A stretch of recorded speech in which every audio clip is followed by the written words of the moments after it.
Okay, sound test. Sounds good.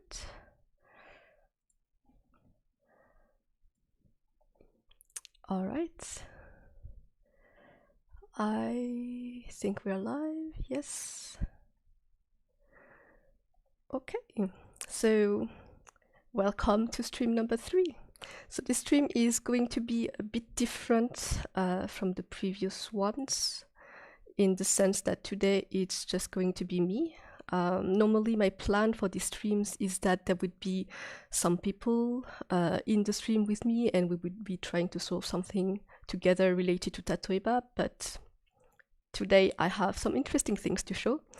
But yeah, just as a reminder, the first stream of Tatoeba was about how to install Tatoeba. The second stream, we dived a bit into the code and we saw how to implement, let's say, a new feature in the beta API of Tatoeba.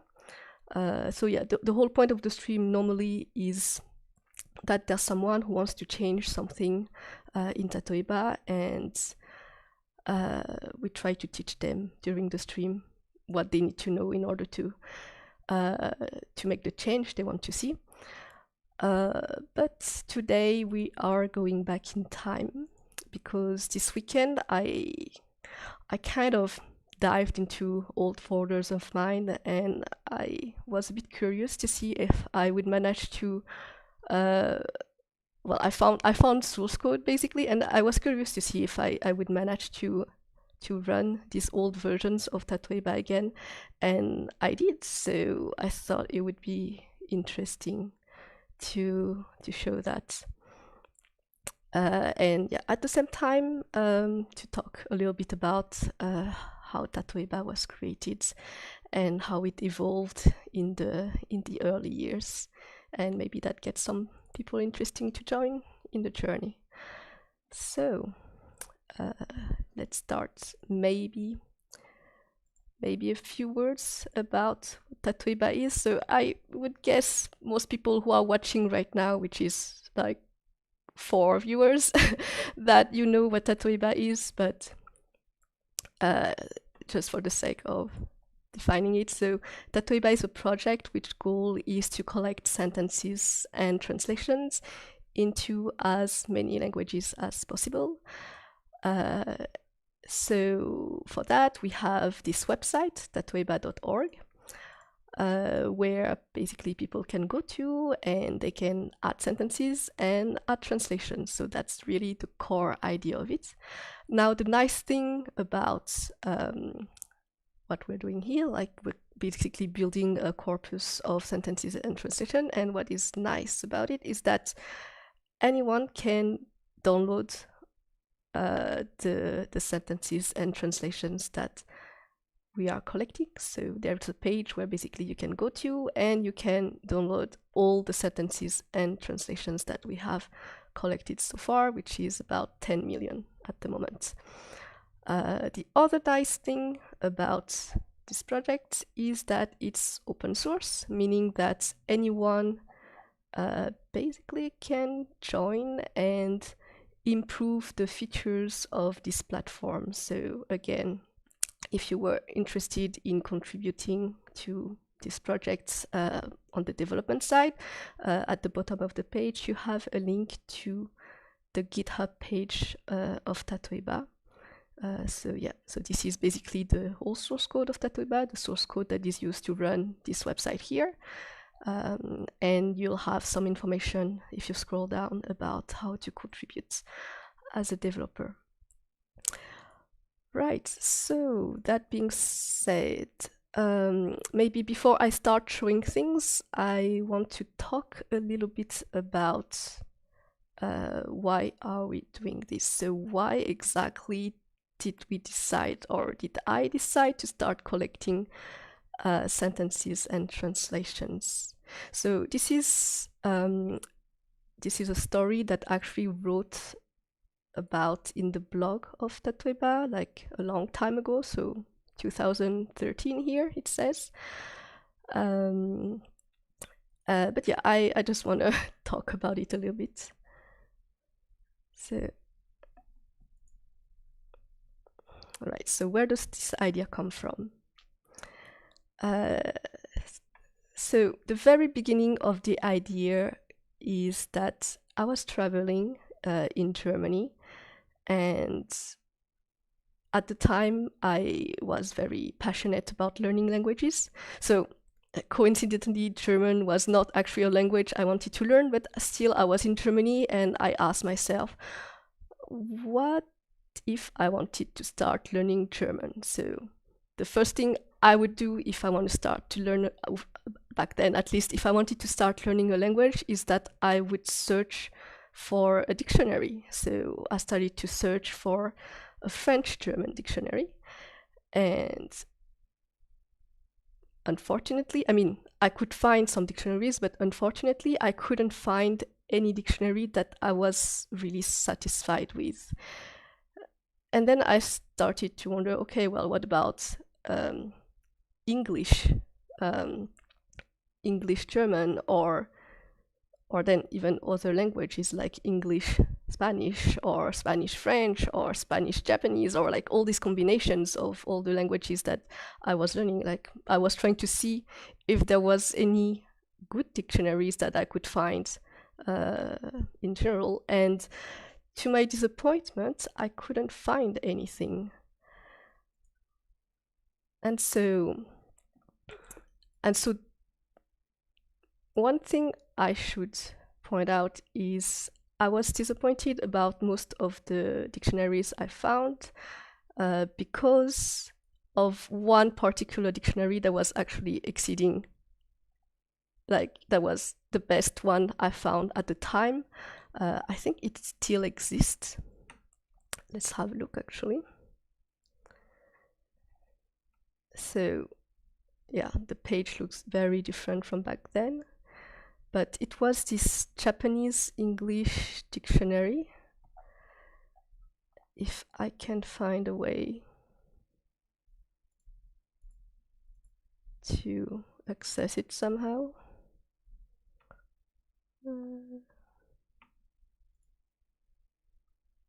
Like I don't read Japanese good enough. So I don't know if I'm able to. I think it was this one here.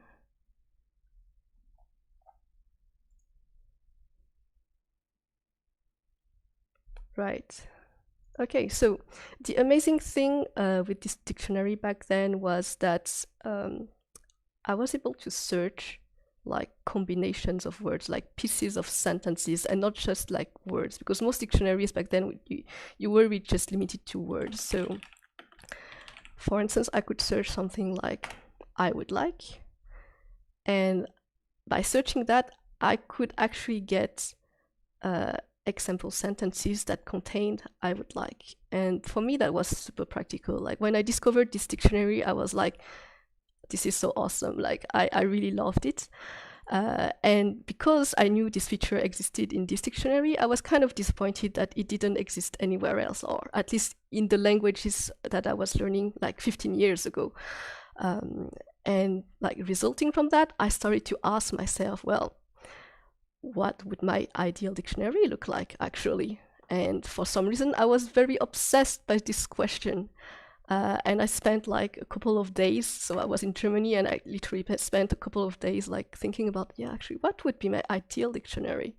And I ended up writing a document like with all my ideas in it. So this document, you can actually access it. I published it on the website. So if you go to the blog and search like story of Tatoeba and you find this article, you can actually click a link that will, where you can read what I wrote back then.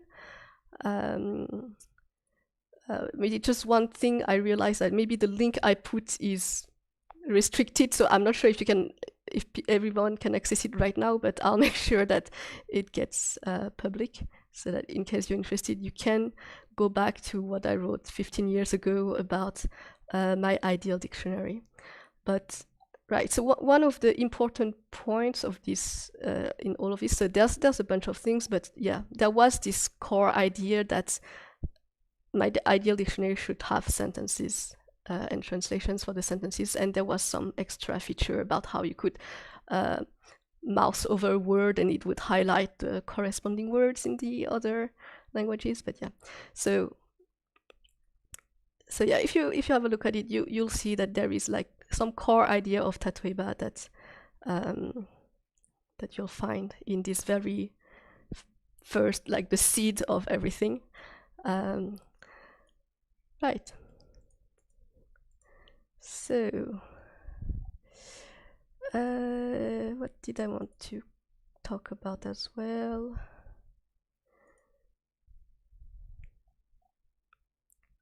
Okay, right, so yeah, that was the idea. Now so I have one more things to talk about before I actually show you stuff, is how the project got started. And one thing I want to mention is that back then, when I had this idea, I had absolutely no idea about programming. So this was actually something I had to start from scratch, like completely from scratch. So like I was in Germany when I had the idea, and basically when I came back in France, my first thought was absolutely not let's build this dictionary. My first thought was, okay, let's search if anybody is trying to do something like that first. And well, that wasn't, I mean, either I was really bad at Googling, or like nobody was doing something like this. I mean, I think to this day, I'm not sure if I've heard of anybody trying to do something like this. But so after several weeks or several days of searching and not finding anything that was remotely close to my ideal dictionary, I've thought, okay, then if nobody's doing it, maybe I can try something. Not like by myself, but maybe I can try to find people who might be interested to start a project like that with me. And so for that, I wasn't too successful either. Like I was 19 at the time, so, and I didn't really have like much of a network of knowing people who are like developers and stuff like that. So the best help I could get was actually some advice from someone who was, I think, studying computer science at the time, and who told me if I wanted to start this project, I should look into PHP. The thing is, I went to the PHP website, I downloaded like the files that they were providing, I unzipped them, I looked at it, and I didn't know what to do with it. Like, I just remember one of the things I did was looking if there was any executable files, and I just would double click and it would just open a window, and maybe the window would close right away. I mean, it would do something, it wouldn't, like, I didn't understand how that worked. I had no idea. I was more expecting, like, to find a program where I could maybe type some lines of code and then push a button and it compiles the code and it shows like a window that displays what I wanted to display. But yeah, it didn't do anything like that. So from there, I just kind of gave up. So I had the idea, I had like this very strange motivation to build my ideal dictionary, but then I was faced with technical difficulties, and for some time I just dropped the idea. And yeah, so the reason I wanted to mention this is that in case anybody one day is watching this and you're kind of in the situation that I was back then, you feel, oh, I have no idea about programming, oh, there's no way I can program anything. Well, maybe not. Like maybe all you need is just like good explanations, good tutorials for like people who are really beginners, so that you can get started. And in my case, actually, it was that that helped me. I by chance I found a very good PHP tutorial. It was maybe a coincidence, I don't know, but my little sister, she was for some reason trying to make her own little websites, and she was she was using, I mean, she was using this tutorial. She found a tutorial about how to build your website with PHP and MySQL and HTML and CSS. That was like, it looked like this back then. So the website is not named like this anymore, but back then it was called Site du Zéro, meaning like site of the zero. So it's really like, if you are a complete beginner, it's the website for you.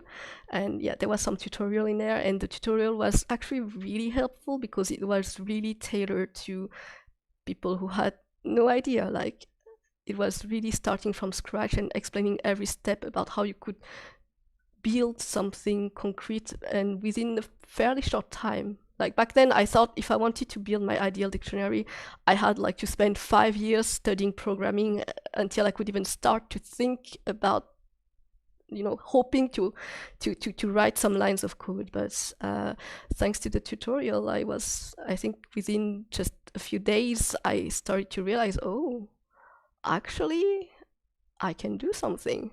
And it was like, it was super exciting because it was like starting to build a whole new world or something. So yeah, that being said, I think now it's time. Yes, now I can start showing something. So the very first version of Tatoeba that was available online.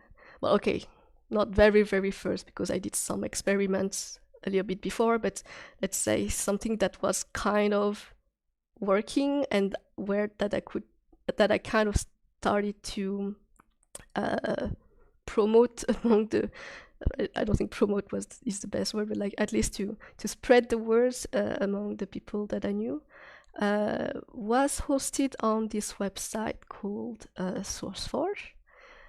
So that is information that probably you stumbled upon if you have been reading the About page of Tatoeba. And there's actually a little screenshot here of how Tatoeba looked like back then. So unfortunately, this very first version of Tatoeba is not something I have the source code anymore, because well, when I started programming, I didn't know that there was something called version control. So, and I didn't care either to keep snapshots of like each time I changed something. I didn't like make, real versions and like kept an archive of this version. So this, I think the only thing that is left is some screenshots. So this, I can actually show you some screenshots, like more than just this screenshot here. I have found a few more in my old folders. Let me get to it.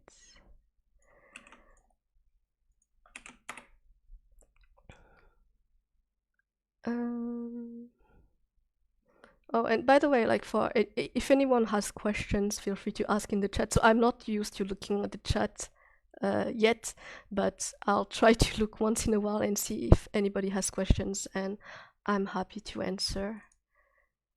Okay. So this is some screenshots from 2006. So this was, I think this is older than the screenshot from the SourceForge website. Oops.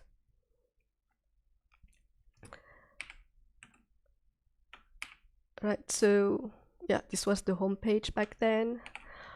This was actually a screenshot of, an example of what this Japanese English dictionary looked like if you would search for I would like. So this was to illustrate that, there was something like that where you can search a combination of word and find example sentences with that. Was really useful. So this is probably like viewing the results of if you try to search. So this was a search. If you search something, it's not the whole page, but the part of the page. Here actually is this feature that that existed back then but doesn't exist anymore, where you had a way to link words from a language to another, so that if you hover over one of the words, it also highlights the words in the other languages. This is like what the form to add a language looked like. Yeah, and the rest, I think the rest was in case you wanted to edit. Like, this was an attempt of implementing this feature to be able to link a word to another word. So the thing that I implemented back then, it was like you could click on a sentence and it would like become kind of editable with these colors back there, and then you could highlight and put the color on the word, and then you could like then do the same on another language, and then the words with the same colors basically were linked together. Yeah, and then if you would, as a result, if you would find a sentence and you would hover over the word, it would highlight both words in both languages. So do I have more? Yeah, okay. The rest is, yeah. So this is like screenshots from the version back then, which the source code has disappeared, unless it's somewhere in one of my old laptop and I don't know about it. But yeah, so this doesn't exist anymore. But what oh wait, I have another folder. Okay, so this one is a folder where there's pictures a little bit more recent about what things look like. So yeah, this is from still 2007, but I think a few months later, or a few weeks later, I don't know. So okay, so this is search results. If you were searching for the word japonais from French to Japanese.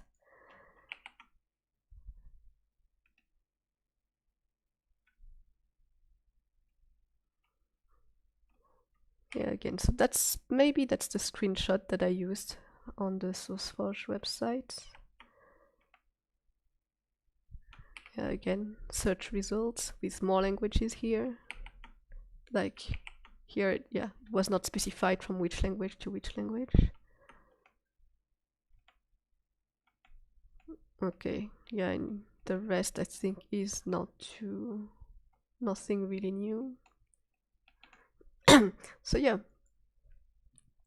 some pictures from the past. All right.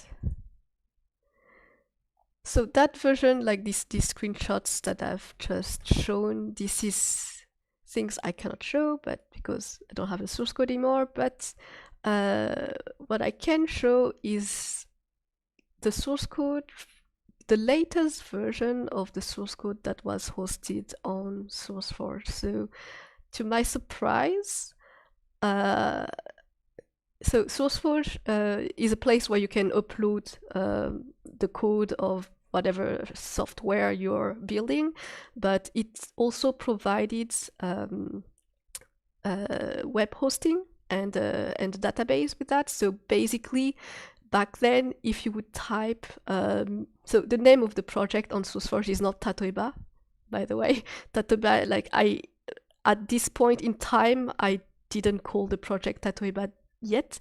It was called Multilang Dict, so short for multilingual dictionary. And if you would type the URL multilangdict.sourceforge.net or .com.net probably, then you would go to this website. Now, if you try to type, it actually redirects to, like, if I try right now, multilangdict.sourceforge.net, it actually should redirect to tatoeba.org. Yeah, it redirects to tatoeba.org.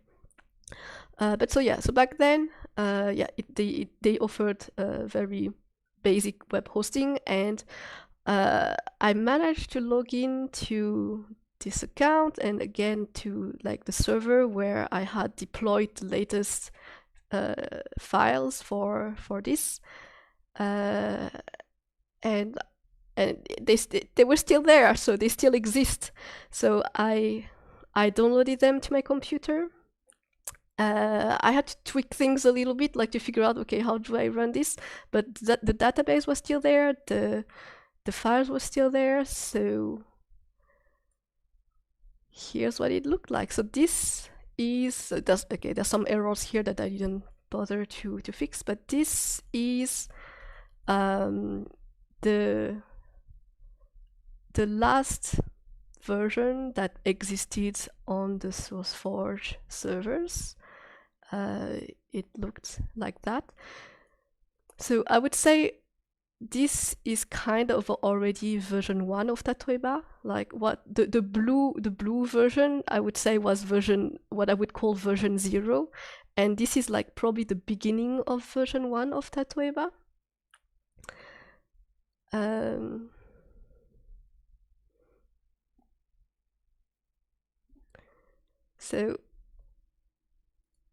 So yeah, what we can see is maybe some. So you have the statistics over here.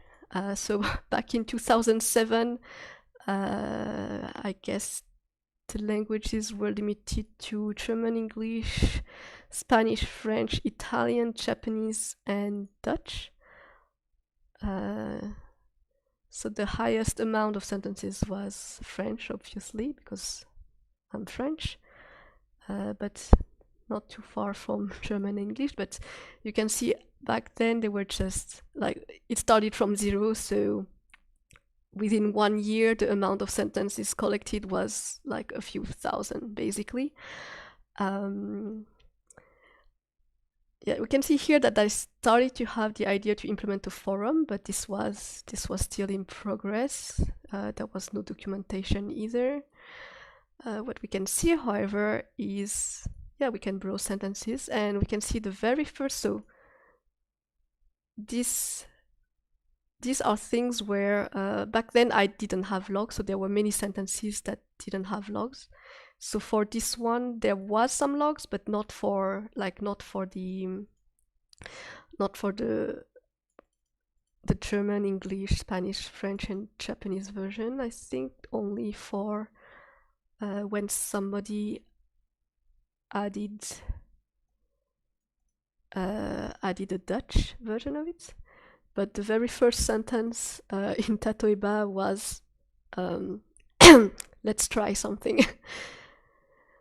So yeah, and then yeah, we could browse through the sentences, but yeah, this is the illustration of this feature that if you hover over a word, it also highlights in the other languages the corresponding word. So that was something I think that was the feature that I would have loved to see in dictionaries that I couldn't find anywhere. So it has been removed from Tatoeba because over time, like the way to link this was like a manual process, and when the database grew from just a few thousand to like hundreds of thousands, it became kind of obvious that this process was not very sustainable, and that maybe that would be something for another time, and that the focus, at least for me, I felt the focus, it was more important to put the focus on building a tool that just collects sentences and translations and allows people to communicate about like how to create good sentences and create good translations. And then all the extra things that I had thought about in my initial idea, that was like more well, not that it was bad ideas, but it was not the core of the project.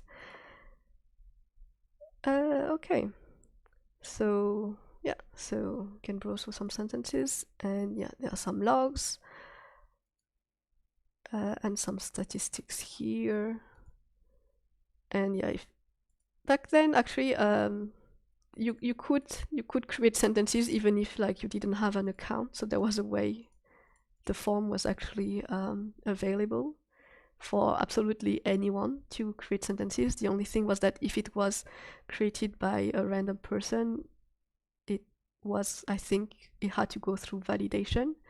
I'm not sure if it was created by a registered user, if it also had to go through validation, but yeah, there was like a validation system that sentences needed to be checked and validated by somebody before it was really part of the corpus.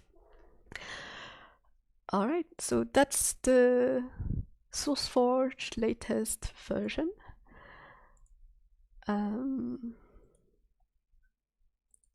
So before we move on to the next version, so the version 1, the version that like the latest state of the version 1 before we came to version 2. Before we get to that, I also found in my files an interesting presentation. I mean, just a very basic presentation that summarizes the timeline of Tatoeba between 2006, so between the time when I had the idea and 2009.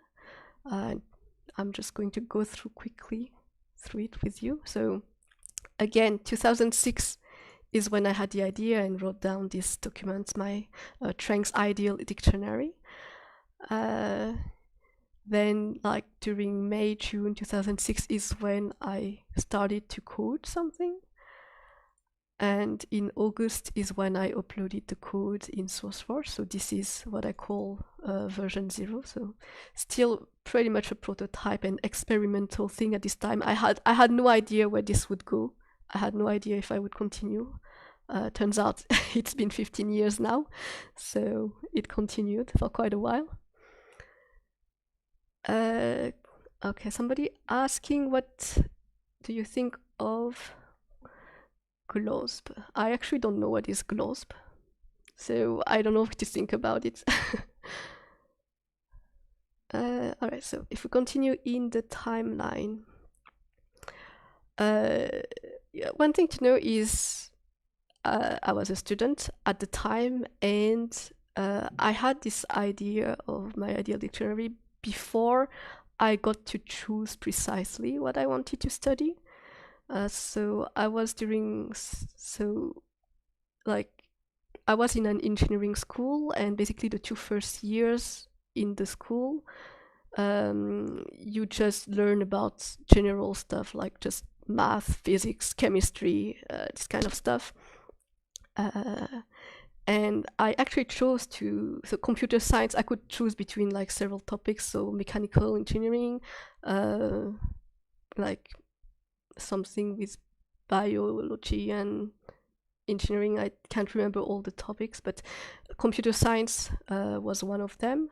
I think I was first considering more something about urban systems or something like that, but then I had the idea of Tatoeba and I figured, okay, I have this idea now and I think it's kind of interesting, and I guess I'll try to study computer science to see if it helps me out to make this idea come true. And so the whole development of Tatoeba during the first years is basically me trying to take any possibilities I could to work on Tatoeba as part of my university curriculum. So they had this class called TX. So TX, I don't know what it stands for, but they had like 2-letter codes for each class.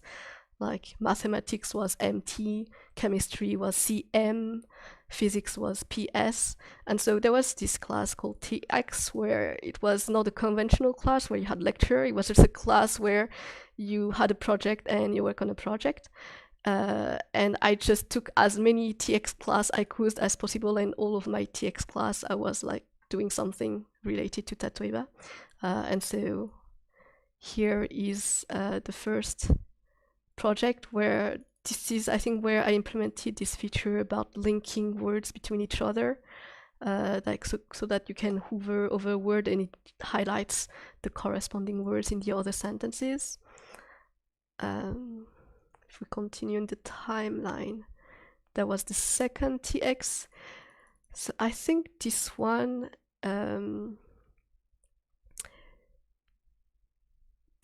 was about implementing a search engine. I think, yeah, because around this time, I was already, like, I've found already the Tanaka corpus. So the Tanaka corpus is this corpus with like 150,000 pairs of sentences. So 150,000 in Japanese, 150,000 in English, and they are translations of each other. And I had already the goal that to include them in Tatoeba. And I realized that with a growing amount of sentences, the way the search was implemented in the version 0 was not going to be very fast. Like the more sentences, the slower it would get. And so this one was about implementing a search engine. And then we come to version 1. So version 1 was basically the transition. So at that point, I started, the project as like working on it as university, and I think one of my teachers suggested that if I needed to, I could host Tatoeba on the university servers, and I guess like moving to another server, moving away from SourceForge, was also the occasion to kind of take a look at the code and write it again in a less messy way. And so this is, I guess, during the summer of 2007 is when I started from scratch recording Tatoeba. And shortly later, September 2007 is when the Tanaka corpus was imported into Tatoeba's database, so sentences growing from just a few thousand to hundreds of thousands. Okay. Right, and then a little bit later there was also import of French translations of the Tanaka corpus. Right, in 2008, and so this is actually not a TX project, but it was a year where I was not allowed to take a TX class because they had some special rules about that. But I still found a class where I could still push for some implementations in Tatoeba, and so that is also something that doesn't exist anymore. A feature that has been removed because it was in version 1, and so then there was version 2. I had to rewrite again everything from scratch. I'll explain why a little bit later, but this idea was about counting the words. So let's say you were searching the word music from, I don't know, English to Spanish, and it was actually counting how many times a word would appear in a sentence. Yeah, I'm not sure if I'm able to explain this by words very clearly, but the point was, if you search music from English to Spanish, in the Spanish translations, normally the word, the translation of music into Spanish would be the word that appears the most. And so the word counter was basically counting checking all the words that exist in the translations and then ranking them by like how many occurrences there are, and it would be displayed. I don't know if I have actually some pictures to illustrate that. When was that?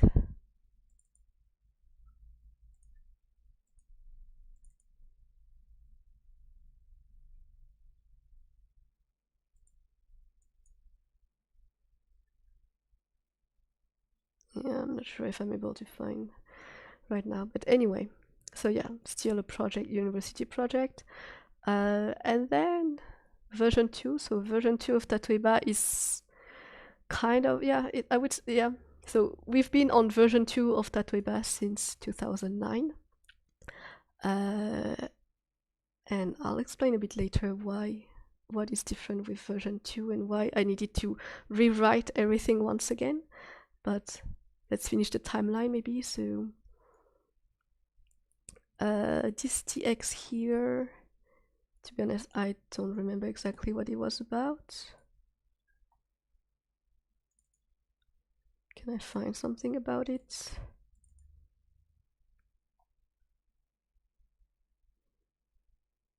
I think it was maybe just very generic implementation of Tatoeba. And then last TX where my university had some innovation contest, and I can't remember fully, but I participated to it, and they actually funded a few things for Tatoeba, like they funded some meetings that I had with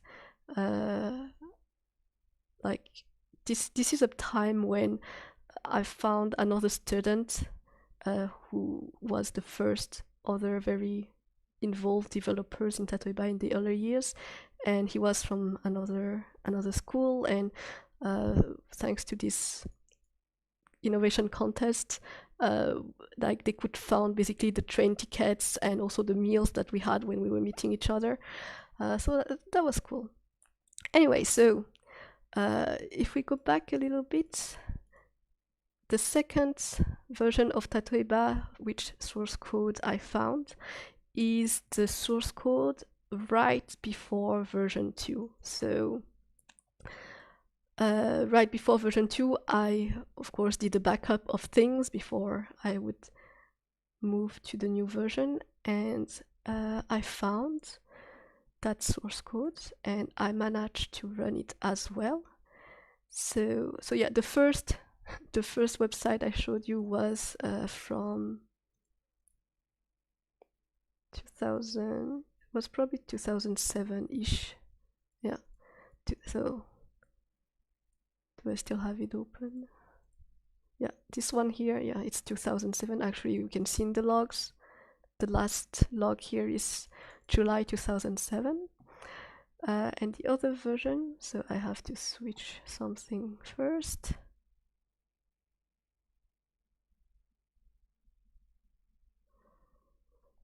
Word count sounds a bit like Tatominer. Well, Tatominer is based on like what people actually search. Like how often do people actually search a word? And so, but word count is more like if you search a word, it will just analyze all the translations and then say how many times this word was found in the translations. So how many times music was found in the translation, how many times like was found in the translation. And basically the idea was that most of the time, if you search the word, it could kind of give you a hint of what the translation could be, because the word that would occur the most in the translations is very likely to be the word that you were, to be the translation of the word you were looking for. All right, so where do I go?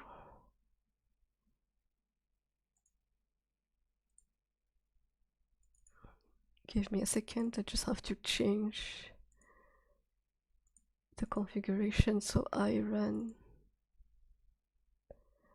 So what happened to word counter? It disappeared when I rewrote Tatoeba into version 2. So word counter was a feature that existed in the version 1 of Tatoeba, and when I implemented version 2, there was actually so much work that I never implemented it back.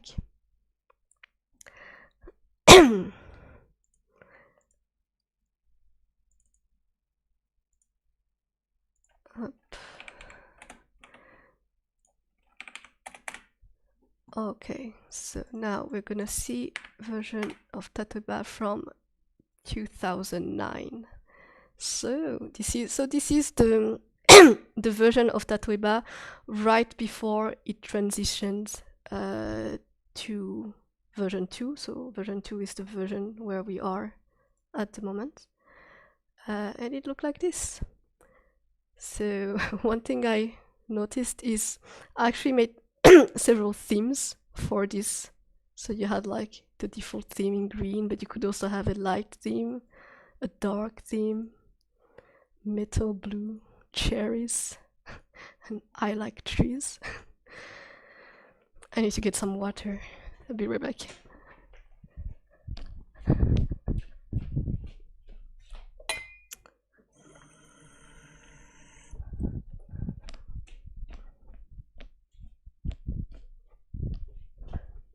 All right.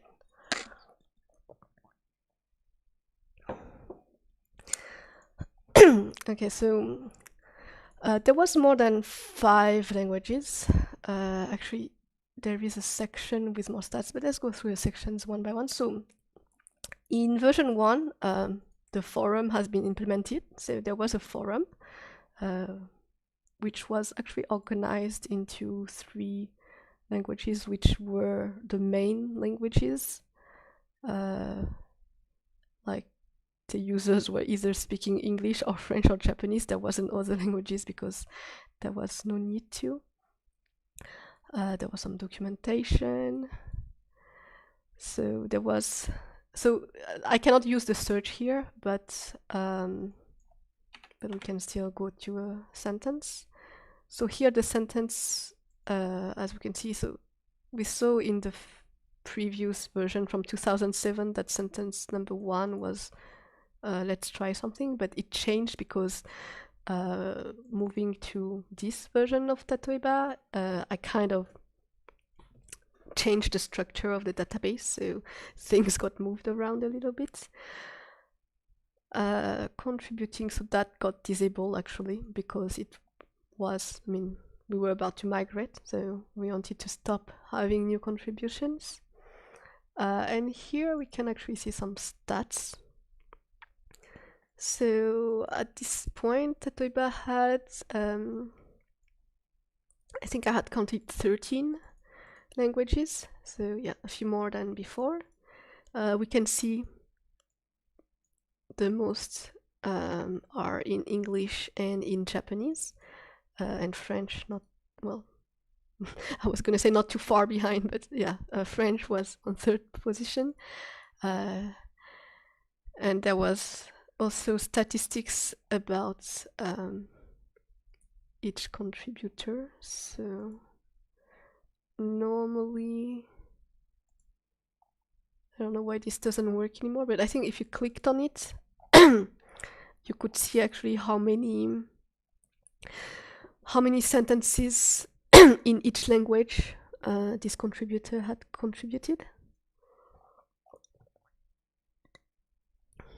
And there was statistics from the old, the version 0 basically, and some more graphical statistics about how many sentences per day. So I don't know what is the year here, but yeah, you could see it was compared to now, it was not so much. Like the highest was 3,000.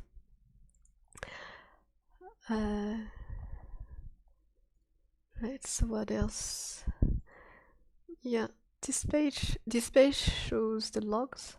So there's like a bunch of colors here, and one thing you could see is that back then there was this concept of like validation, like every sentence had to be validated by somebody, and that's something I abandoned because I mean I was one of the person who could validate, and I just realized most of the time I'm validating, and it's like it was kind of a waste of time. There could be better ways to do it that doesn't block so much, like that doesn't slow down so much the whole process of building the corpus.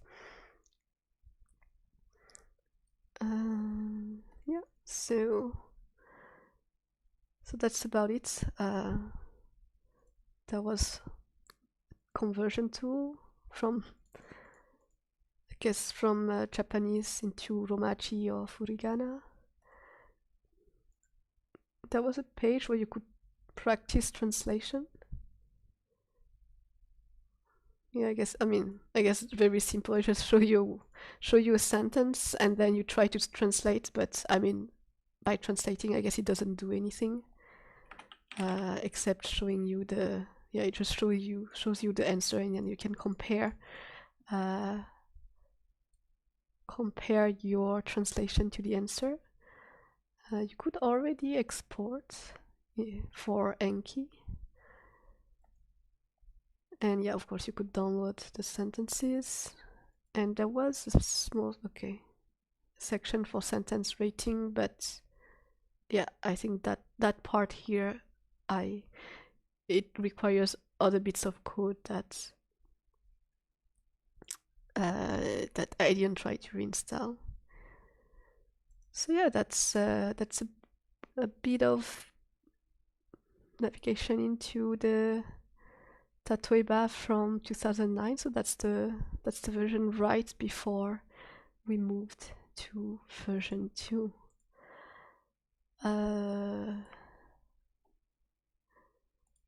Right. So everything I've shown up until now, I think this is information that only I have. Starting from version 2, actually, like things, if you wanted to like go back into Tatoeba's history and like really look at different points in time, what things look like, starting from version 2, everything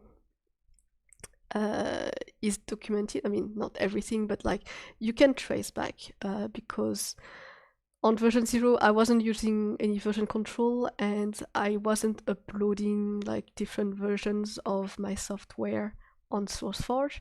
I think I did upload once or twice. I do remember that somebody downloaded my code because they wanted to do a dictionary for English and Nepali or some language in Nepal, and they found out about my code and they downloaded it, and I helped them like setting it up and like import their list of so it was not sentences but it was words, so I helped them import their Nepali English sentences into the database. So I remember that, which was surprising because I never thought somebody would have a use of my code, but you know, who knows. So yeah, version 1, there's no more, version 0, sorry, there's no more trace of it. I don't know if I removed myself, because I know there used to be files in here. I don't know if I removed them myself or if because the project was inactive, they got removed automatically. Not sure. Version 1, there used to be, so version 1 is when I started using version control. So that was with SVN back then. And it was on a website called Assembler. So the thing is, for version 1, the repository got deleted because back then I started to code version 2 of Tatoeba, and then so version 1 was inactive, and I guess they kind of cleaned up repositories, and I didn't really care to like have the repository still alive, and so it got deleted. And so version 1, I guess the only thing remaining is the source code that I have on my hard drives. But version 2, however, still exists, and version 2 of Tatoeba, you can find it on Assembler. This is actually the platform where it started. So if you ever wondered, you could technically install SVN and like download the code of Tatoeba and go back to some of the first revisions. But you can also do that with Git because so the source code got moved from assembler, so from SVN to Git, and so Git into GitHub basically. It got moved, I can't remember when exactly, but the whole history that started when it was in SVN was still kept. And if you actually, so you have a way to, if you were ever curious and wanted to browse into the old code, at least one way I know that you can do it is go into the insights, like there's one tab called insights, and then you have this section contributor where there's this timeline that shows you every developer who pushed code into the repository. And you can actually make a selection. So you can select like something like this, or even like something smaller, and you can see who contributed during this time. In this case, it was mostly, well, it was only me, but you can click on this 97 commits, and you can see all the commits from back then. You can actually browse back to the oldest one, or some of the oldest one. Let's take the second one actually, and then you can see all the files. I mean, what was involved in this commit. You can also browse the files at that point in time. So technically you could clone the repository and just check out the code at this revision, and you could try to run Tatoeba and you could see what it looked like 13 years ago, for instance. You could try. I didn't try it, but like version 2 of Tatoeba is now ongoing for a long time. So since 2009, yeah, like end of 2008, beginning of 2009. So I'd say, yeah, since 2009. So yeah, it's been a while. Okay. So what happened to the forum? Well, the forum is also one of the things I didn't implement at first. So when I released Tatoeba with this new version, there is a post new version. So yeah, I rewrote. So the reason why I'm okay, before I go into that, yeah, I had to rewrite Tatoeba, and at that point there was quite a lot of features, and rewriting Tatoeba into version 2 is when I started to be aware that there was something called frameworks, and so I searched for like PHP frameworks, and I found this one framework called Cake PHP, which I managed to somehow understand how it works, and I figured, okay, well, let's try to use it for Tatoeba, and I managed to do something with it. But this whole process was actually kind of intellectually draining, and I couldn't really take care of migrating all the features that I had implemented in the version 1 of Tatoeba. And so the forum was basically not implemented at first, so there was no forum at first. There was just the basic features to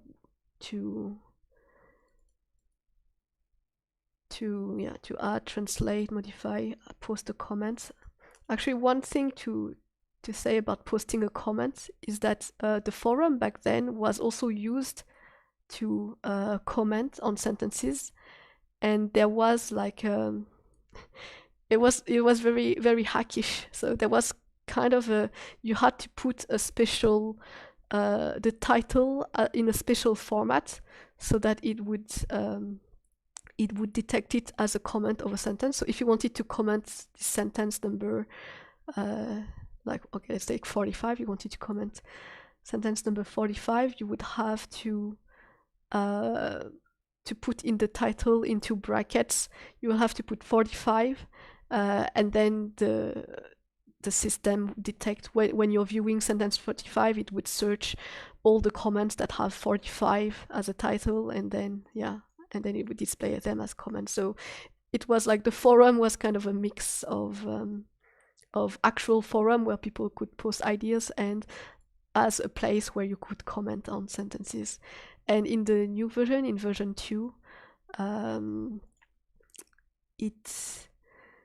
I just skipped the part about people posting ideas and stuff. I just focused on like people being able to post comments on sentences.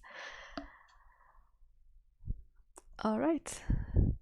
So we're already 1 hour in. Yeah, one last thing I wanted to talk about is the evolution of the structure of the database in Tatoeba. Like the main reason why I think Tatoeba went from version 1 to version 0 to version 1 to version 2 was I think actually a lot driven by the structure of the database.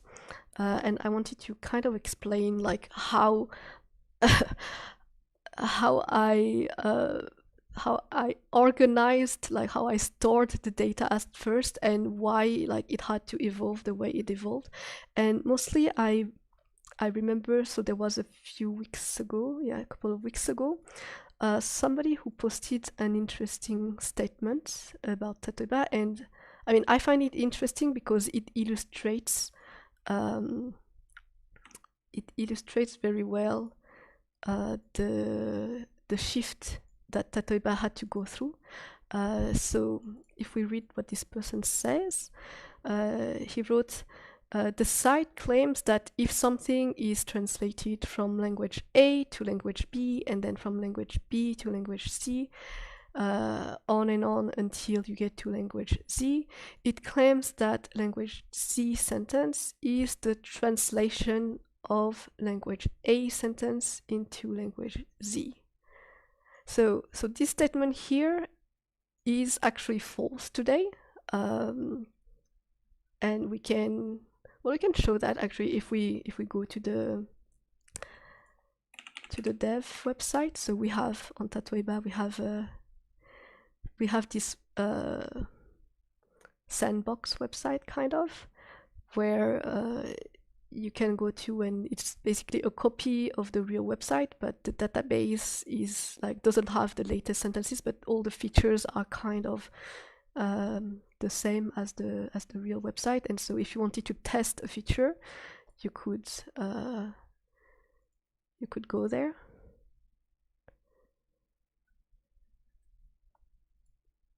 And so, all right, so let's start with, so we have sentence A here, which I then translate into sentence B. So maybe the first thing that probably some beginners have struggled with is that let's say they would see this block of sentence. So let's go here like this. They would see this. Oh, okay. There was already other sentence B in here, but they would see this block of sentence and they want to translate sentence B. So I don't know how common that is, but I know that it's been a problem, and it probably still is a problem, that people will look at sentence B, they want to translate sentence B, but they are located on sentence A and they add a translation from there.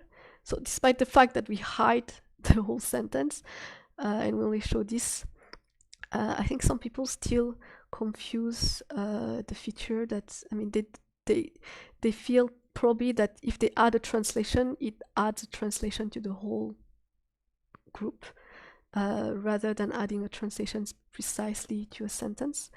I'm not sure at this stage how to improve that. I mean, there's probably some things we could do better in terms of UI so that everybody understands clearly that if they add a translation, it's really only for a sentence and not for the whole group. But yeah, so let's continue. So if I wanted to add a sentence translation to sentence B, yeah, maybe I shouldn't have called this sentence A and sentence B because it's been used before. Maybe let's call it something else. Train test A.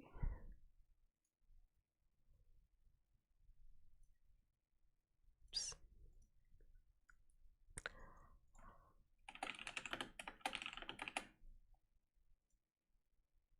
So here, if I want to translate sentence B, I actually have to position myself on sentence B.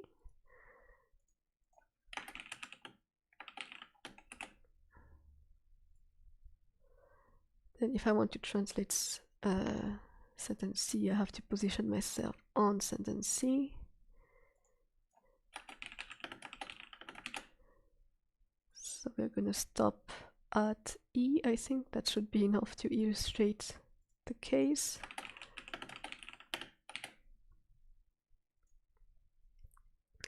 Okay. So let's go back. So if we go then, now we've done this chain of translations.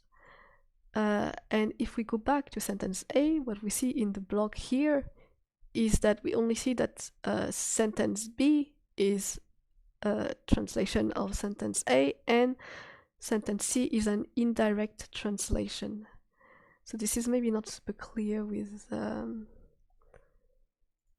so like the old design has this disadvantage for new users that it doesn't have any label and it's maybe a little bit less explicit that what is a translation. But here with the new design, it's fairly clear. Sentence A, so the translations is sentence B, and translations of translation is sentence C. So it doesn't. So the statement, this statement here, is false. So I'm not sure how this person came to this statement, but I would guess that it's by this confusion about the UI that gives you maybe the impression that when you add a translation, it adds it to the whole group, and so they came to this conclusion that if you translate from A to B to C, etc. to Z, it ends up having Z showing up as a translation of A. But here we see already that E does not show up as a translation of A. So what's interesting about this, though, is that like 10 years ago, 12 years ago, this statement would have been actually true. So I wanted to explain a little bit the evolution of how things are structured or have been structured. So maybe let's load back the version from 2007.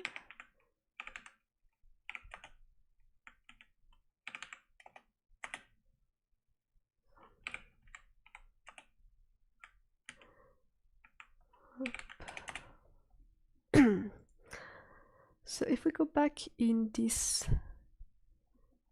version here, so at the very beginning, like if you imagine yourself like you want to build like a dictionary of sentences and translations, you're at that point you're only interested in maybe 5 languages. So I think the ones I was interested in was German, English, Spanish, French, and Japanese.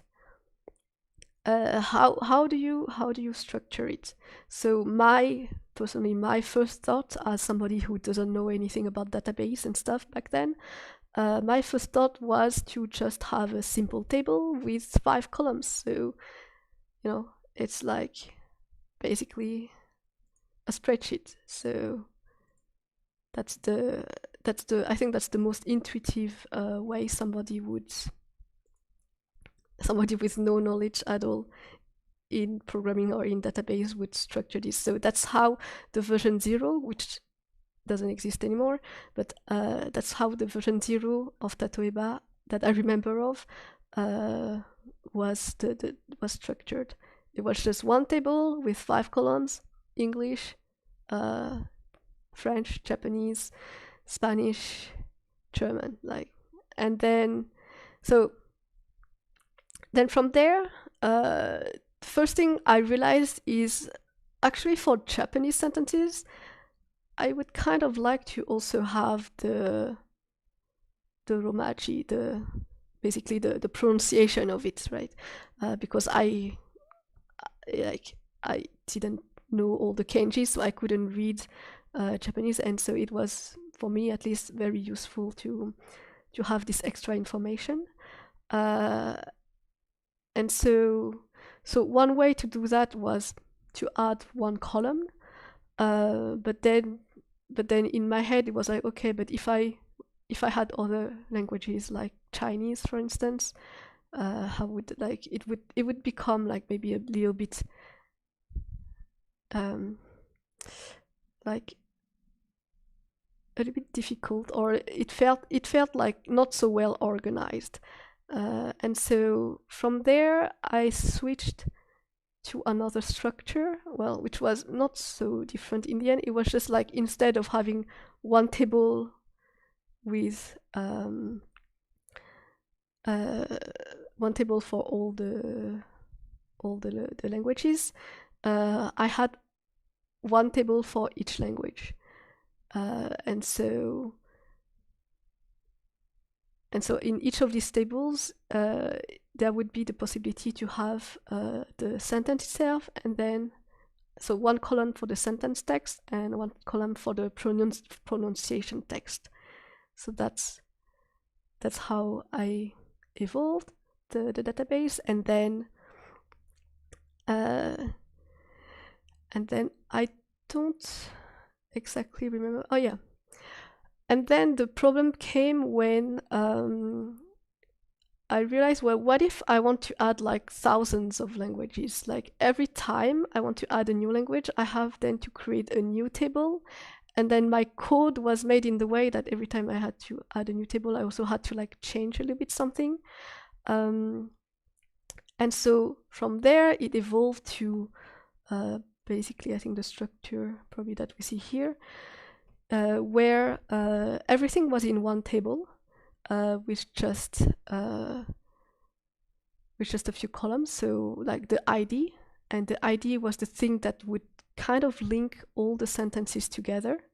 So any sentence that had ID 1 was basically in the same group and meant the same thing. So this is the structure of this version here. So it had the ID, it had the language, and it had the text, and it had pronunciation, which was optional. But so yeah, so the structure in version 1 and version 0, if you think about it, it was like this table structure. Like it was everything comes in a package. So if today you want to translate this, let's try something into Portuguese, it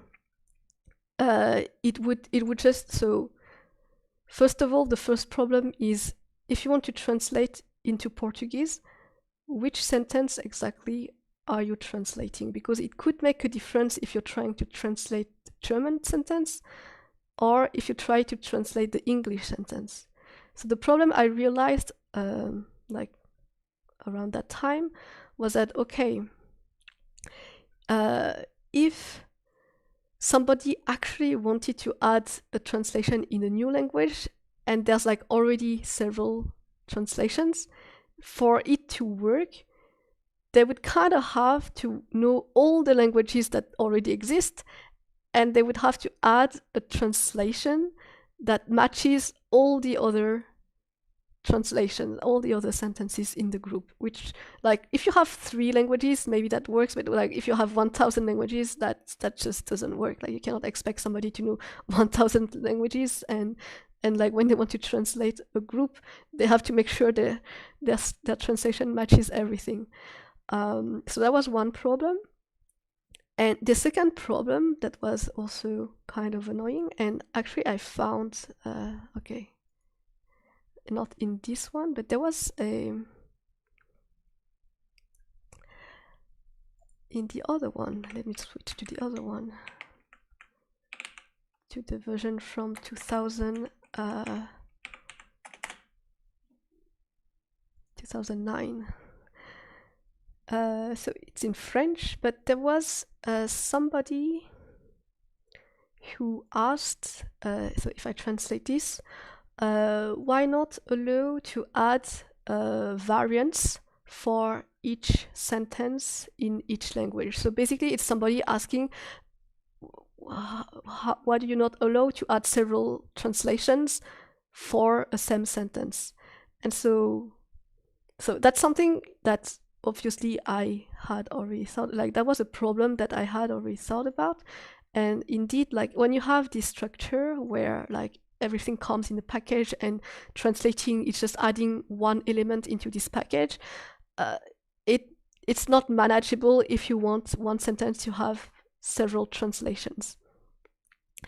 And so basically the shift between version 1 and version 2 was to solve this problem. It's like I realized at this point, if I want a dictionary, a sentence dictionary that is like that can handle like every language in the world, this structure doesn't work anymore. It works like when you're like at 3-4 languages maximum, it can work, but if you want all the languages, we have to find something else.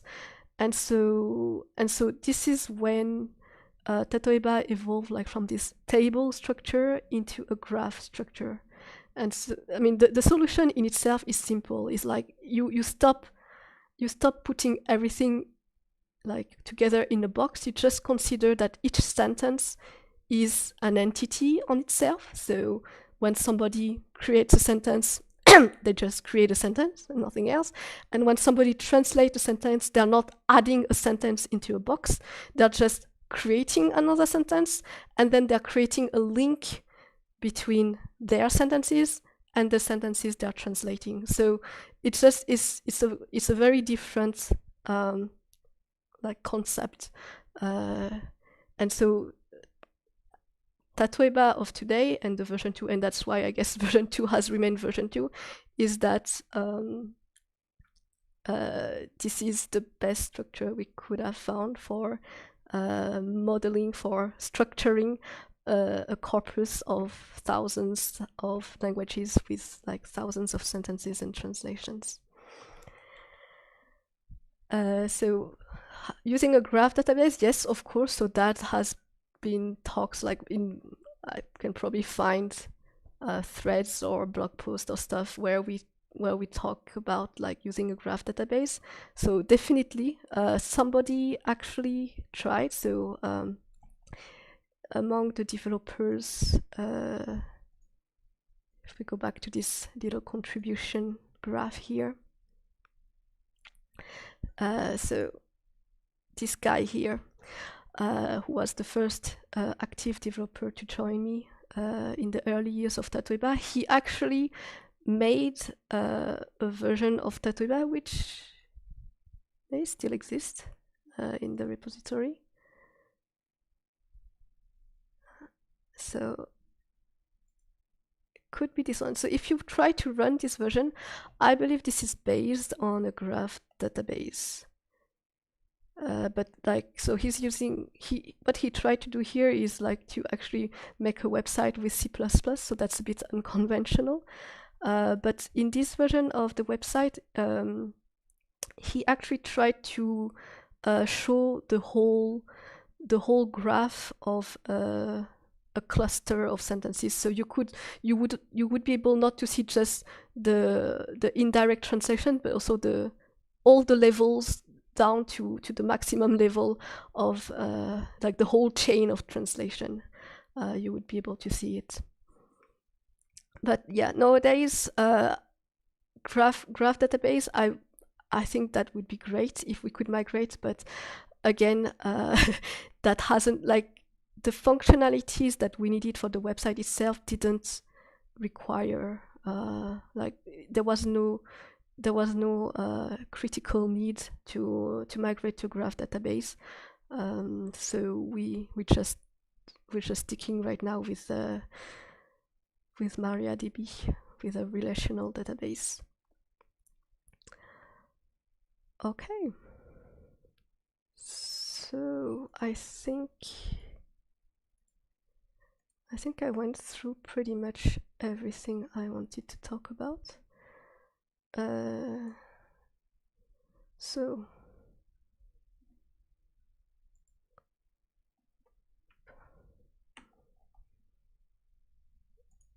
let me just check quickly something.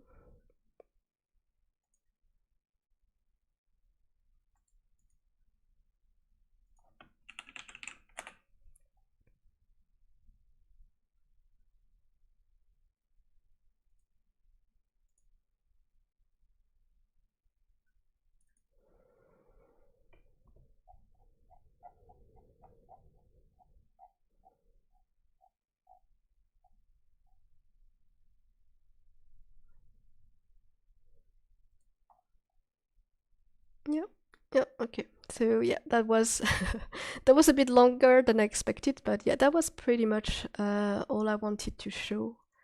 So now you have a little bit of a better idea of how Tatoeba started. I mean, the very original idea.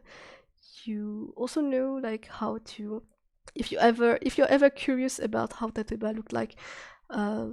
Well, what I showed was actually what Tatoeba looked like before 10 years ago, so like 13, 15 years ago.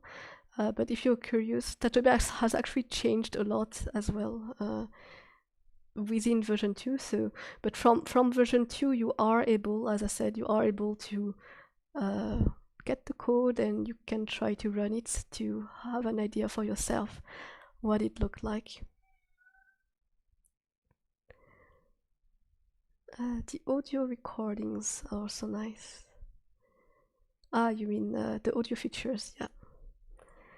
Audio was something that also was introduced in the early years, but unfortunately, yeah, we need more people to work on things. Although I think Shilux has been quite intensive. No, not I don't know if he has been intensively working on it, but he has been putting some efforts into improving the audio features to allow to support. There's a draft pull request here, so that means something is maybe on the way that at some point in the near future we might be able to have more than one audio per sentence. Okay, so yeah, I think it's a good point to stop here. I don't think I have a lot more to show. I mean, unless somebody in the viewers want me to go to a specific section of this or to try something specific. So this source code is not available anywhere. I don't think I will make it available anywhere. But yeah, I think that was interesting to have a little bit of traveling back into time and having a bit of nostalgia about how things used to be. I don't think today there's any active contributor who has been contributed in that version of Tatoeba.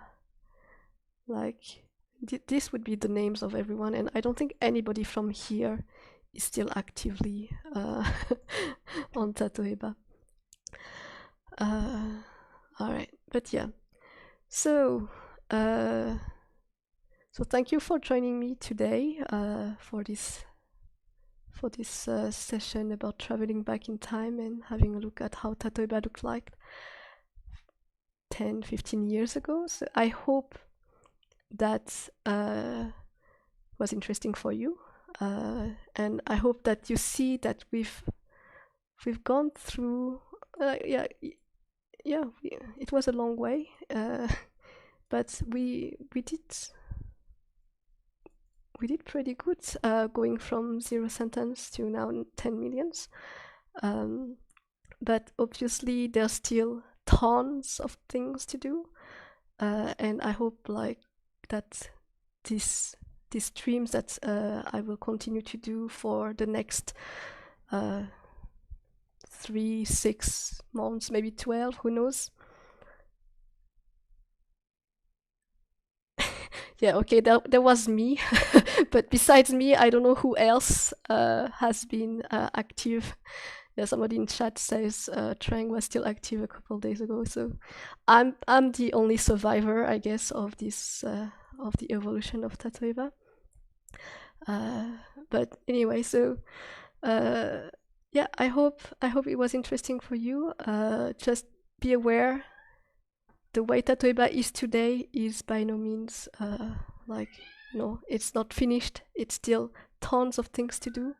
And the streams that I'm doing now is like one way to, like, I guess, give more awareness to everybody what is the ambition behind Tatoeba and how it works and how you can join to yeah, how you can join in the journey. And I hope also that sharing my story about how everything started, I hope it makes you feel at least a little bit more empowered for yourself. Like if you felt you can't, you don't know what you can help with, it's okay. I think it's okay. But if you're willing to help, like you just have to let me know, and like there is for sure a way that you can help. So, all right. So I think that's for today. Thank you for watching, and see you next time. Bye bye.